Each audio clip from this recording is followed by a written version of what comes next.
పెళ్లికి ముందే వీణి ఎవడికో కని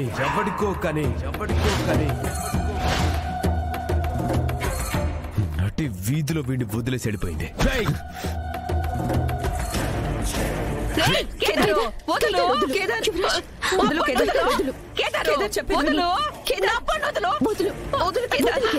చచ్చిపోతాడు. మా అమ్మ గురించి తప్పుగా మాట్లాడతావా? మా అమ్మని తప్పుగా అంటావా? ప్రాణం తీస్తాన్రా.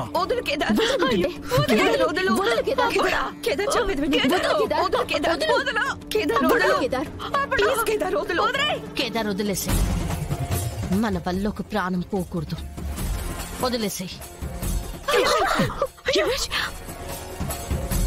నీకేం కాలేదు కదరా? నన్నే చంపాలని చూస్తావరా? నా తల్లి గురించి ఎవడు తప్పుగా మాట్లాడినా నేను సహించను. ఇంకా ఇంకా ఇంకా ఓర్పుగా ఉండడాలు, ఓర్చుకోవడాలు ఇంకా చెయ్యను. ఇక నాకు సహనం లేదు. చచ్చిపోయిందే. ఇప్పుడు చెప్తున్నాను వినండి. తెలిసిన విషయమైనా సరే మళ్ళీ చెప్తున్నా, ఈయనే నాకు తండ్రి.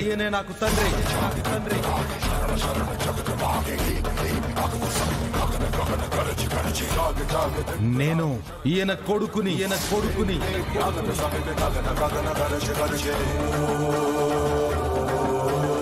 మా అమ్మ ఏ తప్పు చేయలేదు. ఈయన మా అమ్మకి భర్త.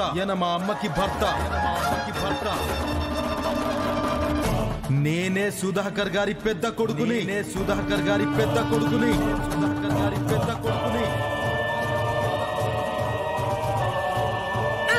నువ్వు గొంతు చించుకొని అరిచి చెప్తే మీ అమ్మ నా పెన్విటికి భార్య అయిపోతుందా?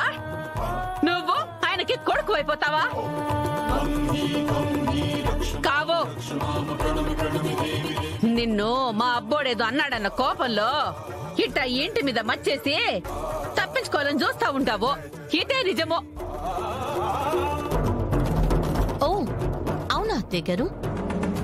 సరే, అయితే ఇంకా మాటలు అనవసరం, ఈ గొడవలు కూడా అనవసరమే, అసలు ఈ రచ్చంతా అనవసరం. మరి డైరెక్ట్ గా విషయానికే వద్దాం. వ్యవహారం ఎంత దూరం వచ్చింది కాబట్టి ఈ రోజు అటో ఇటో తేలిపోవాల్సిందే. తేల్చుకుందాం. లాయర్ గారు,